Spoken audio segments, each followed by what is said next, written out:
साथियों नमस्कार, मैं हूं सौरभ मुदनवाल। आपका हमारे ब्लॉग में बहुत बहुत स्वागत है। तो गाइस, आज नवरात्र का तीसरा दिन है, तो हम पहुंच चुके हैं अपने मैया रानी के दरबार में।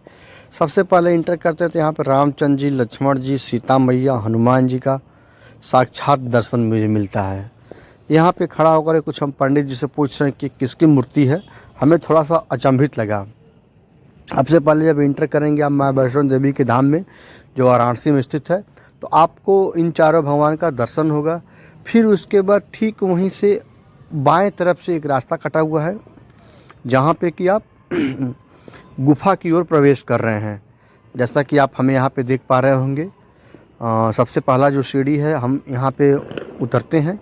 और यहाँ पे जो है नवरात्रि का दिन है, काफ़ी संख्या में भीड़ दर्शनार्थियों का यहाँ पे लगा रहता है। तो आज तीसरे दिन का भीड़ जो है वो थोड़ी सी कम है, और कम होने का कारण इसलिए है कि यहाँ पे आपका जो वो सुबह के अभी 8 बज रहे थे। तो सबसे पहले इंटर करके यहाँ पे हम आते हैं। यहाँ पे मूर्ति जो है हमारी मैया रानी की मिलती है, तो यहाँ पे इन्हें हम प्रणाम करते हैं। और प्रणाम करने के साथ साथ उनसे कुछ अपनी मन की मुरादें पूरी करने की इच्छा भी रखते हैं और डिमांड करते हैं। फिर उसके बाद हम घुस जाते हैं प्रवेश गुफा में। यहाँ पे देखिए, छोटे जगह में ही बनाया गया है, देख पा रहे होंगे, और कम जगह में है, काफ़ी वातानुकूलित, यानी कि आपको यहाँ पे एसी भी मिलेगी, एसी की भी सुविधा, ताकि दम किसी का यहाँ पे न घुट पावे। उस तरीके से लोग बना दिए हैं कि आपको ऑक्सीजन पर्याप्त रूप में यहाँ पे मिलती रहे। प्रथम दर्शन अर्धकुंवारी के लिए बाएं घूमें।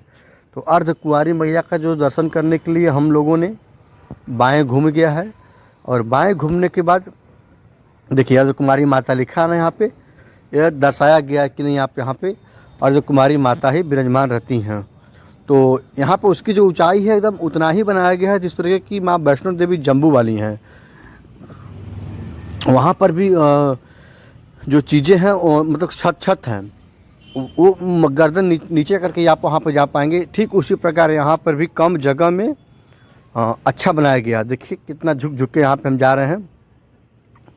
अब यहाँ पे हम आते हैं, दर्शन अर्धकुंवारी माता का जो है गाइज कर लेते हैं। अब आते हैं जो विख्यात हैं माँ वैष्णो देवी। देखिए यही जो है साक्षात इनका दर्शन गाइज आप लोग भी करिए। तो हम हाथ में लिए रहते हैं माला फूल डुलची का।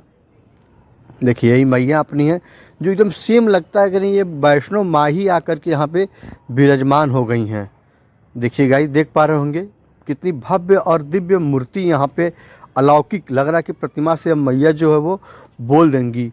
गुफा भी इस तरीके से दर्शाया गया है। फिर पंडित जी हमें यहाँ पे अपना आशीर्वाद देते हैं, तो हम इनसे मांग लेते हैं कि हमें एक अड़हुल का माला दीजिए। तो हमें चंदन भी लगाते हैं, साथ साथ अड़हुल का माला भी देते हैं। तो हम कहीं भी गाइस जाते हैं तो प्रयास करते हैं कि वहाँ का जो फूल हो, वहाँ का माला हो, हमें प्रसाद के रूप में वो मिल जाए। और अपने आप को जब हम बड़ा सौभाग्यशाली समझते हैं कि हमें वहाँ का जो है वो प्रसाद के रूप में माला मिल जाता है। तो यहाँ पे दर्शन करके गाइज हम धीरे धीरे जो है कि सो वो बढ़ रहे हैं।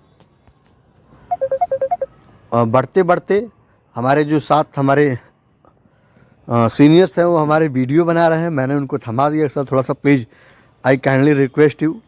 तो उन्होंने कृपा करके जो है कि हम पे मेहरबान करके वीडियो हमारी बना रहे हैं। फिर यहाँ पहुँच पाते हैं गाइज अपनी काली माता के यहाँ। यहाँ भी इनसे जो है कुछ अपनी मन की इच्छा पूरी करने के लिए बातें रखते हैं। कुछ इनसे मेरी बात विचार होती है, कुछ हम इनसे कहते हैं। देखिए यहाँ पे जो है उन्हें दंडवत प्रणाम करते हैं।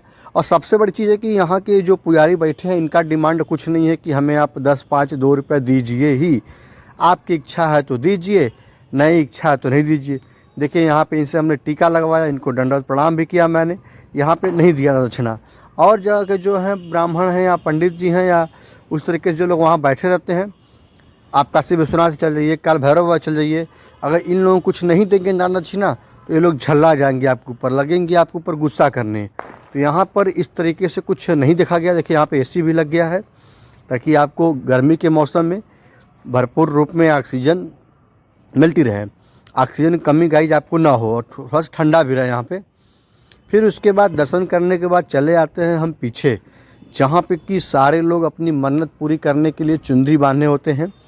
हम भी यहाँ पे आते हैं अपना हाथ में प्रसाद लेकर के फिर हमें 2 यहाँ पे लड़के मिल जाते हैं। उस लड़कों का डिमांड है कि भैया नारियलवा आपका हम फोड़ेंगे। तो हम बोलते हैं ठीक है बाबू, नारियल तुम ही फोड़ लो।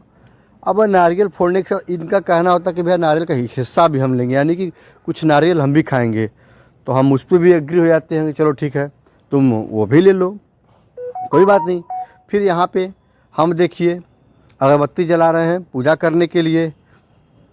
माचिस हमारी जो है वो गीली हुई है, अगरबत्ती जो कि नहीं पकड़ पा रही है, तो हम यहाँ पे अगरबत्ती दिखा रहे हैं। यहाँ पे यही गाइस मानवता है कि आप, मान्यता है कि आप कोई भी मन्नत लेकर के आएंगे, वो मन्नत जो है आपकी वो पूरी होना 100% स्वाभाविक है। तो यहाँ पे आप देख पा रहे होंगे गाइस कि हम पूजा पाठ कर रहे हैं। बाकायदे पूजा पाठ में तो हम रहबे करते हैं, उसमें कौनो दूर आया नहीं है। और जो ये मंदिर अभी हाल ही में बना है, बहुत ही पुराना मंदिर नहीं है, नियर अबाउट ये समथिंग 1 साल गाइस मंदिर को बने हो गए हैं। और मंदिर का जो है प्रचार बहुत दूर दूर तक है। अब यहाँ पे कुछ लड़के जो है कि हमें मिल जाते हैं और वो कहते हैं कि भैया कुछ हमके पैसा दा।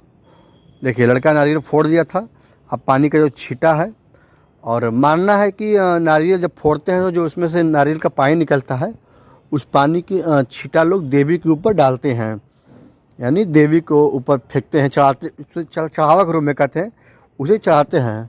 फिर उसके बाद अपने ऊपर भी लेते हैं, कुछ जो नारियल का पानी बच जाता है उससे हम लोग पी जाते हैं। तो यहाँ पे देखिए गाइस कुछ लड़के आ गए हैं जो कि डिमांड